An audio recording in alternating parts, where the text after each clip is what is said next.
नमस्कार, good luck tips में आप सभी का स्वागत है। आपके साथ मैं हूं मेघा कौशिक और हमारे साथ स्टूडियो में मौजूद हैं जाने माने ज्योतिषाचार्य पंडित मुकेश शास्त्री जी। पंडित जी बहुत बहुत स्वागत है। जय श्री कृष्ण, जय माता की। Very good morning to all.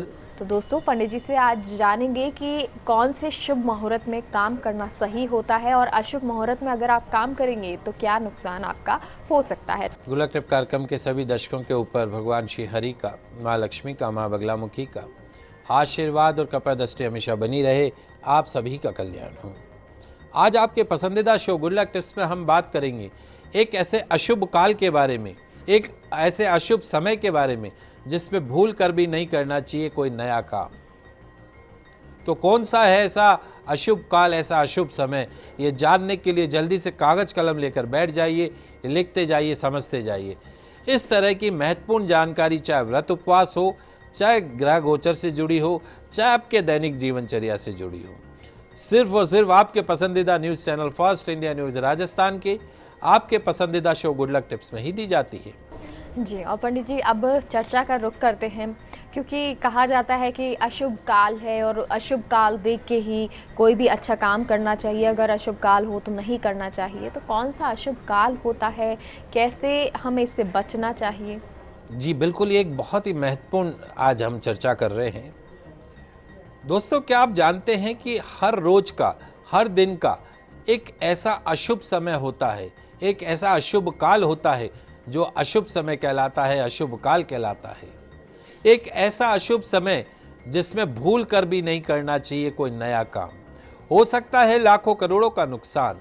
जी हाँ दोस्तों, रोजाना सूर्योदय से लेकर सूर्यास्त के मध्य में, सूर्योदय से सूर्यास्त के मध्य में एक ऐसा समय आता है जिसे राहुकाल कहा जाता है। जो अशुभ काल है, अशुभ समय है, उसे राहुकाल की संज्ञा दी गई है। राहुकाल को अशुभ समय काल माना गया है। राहुकाल के समय में किए गए कार्यों में 100% व्यवधान आता है, रुकावट आती है, हर्डल्स आती है।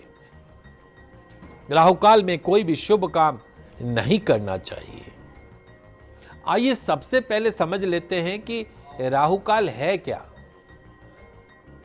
दोस्तों, राहु को छाया ग्रह माना गया है। राहु ग्रह जो है वो हमेशा अधिकतर 100 में से 70-80% अशुभ फल प्रदान करता है।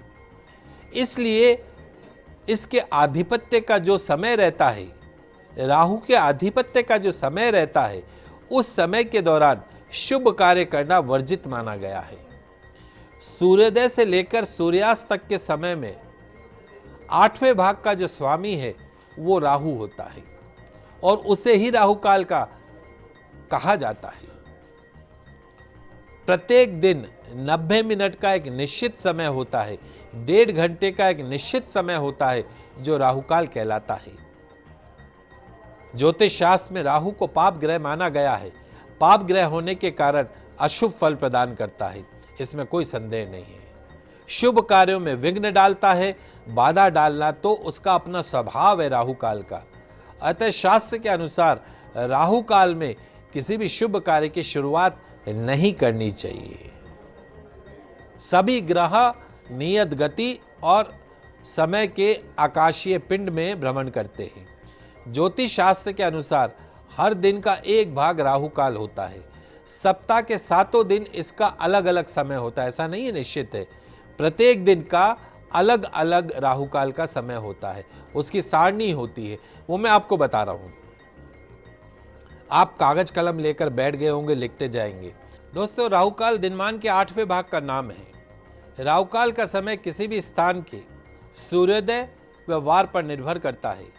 सरलता के लिए सूर्योदय को यदि 6 बजे का माना जाए तो प्रत्येक वार के लिए राहुकाल कैसे होगा वो आप सारणी में आपको बताने जा रहा हूँ। रविवार को शाम 4:30 से 6 बजे तक राहुकाल रहता है। रविवार को शाम को 4:30 से 6 बजे तक राहुकाल रहता है।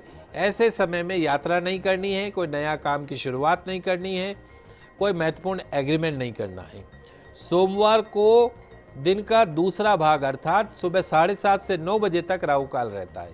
सोमवार को 7:30 से 9 बजे तक राहुकाल रहता है, कोई भी शुभ काम नहीं करेंगे।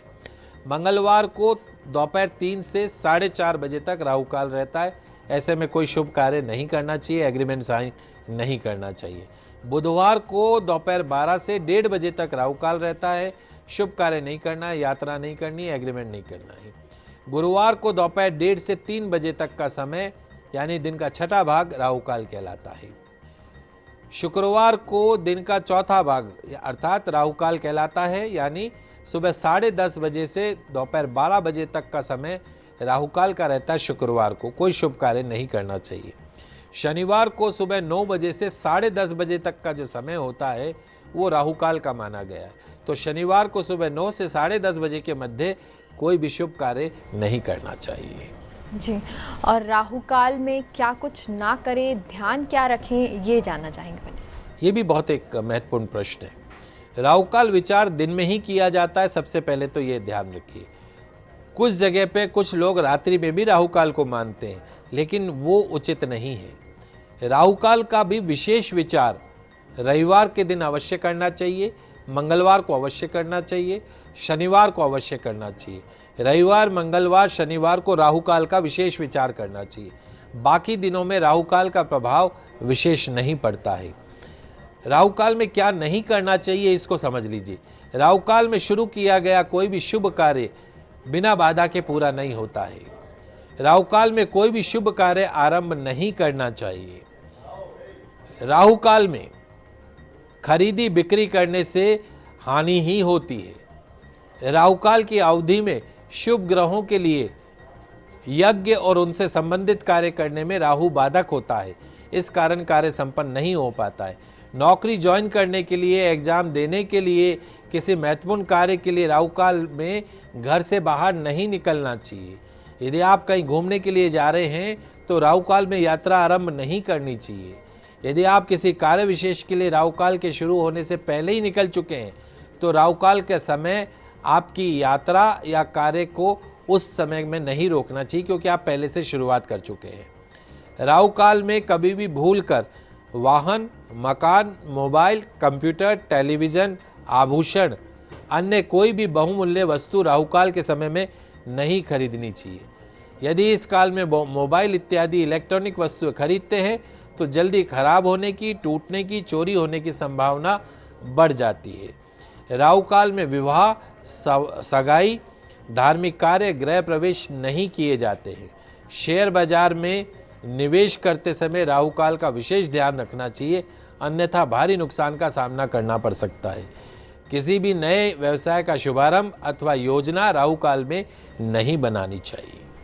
जी, तो पंडित जी इतनी सारी जानकारी आपने हमें दी, राहु काल के समय के बारे में आपने बताया, बहुत बहुत शुक्रिया। आप सभी दर्शकों का आज का दिन मंगलमय हो, शुभ हो। जय श्री कृष्णा, जय माता की, जय श्री हरि। तो यहाँ रुकते हैं एक छोटे से ब्रेक के लिए, आप कहीं मत जाइए, जल्द लौटते हैं।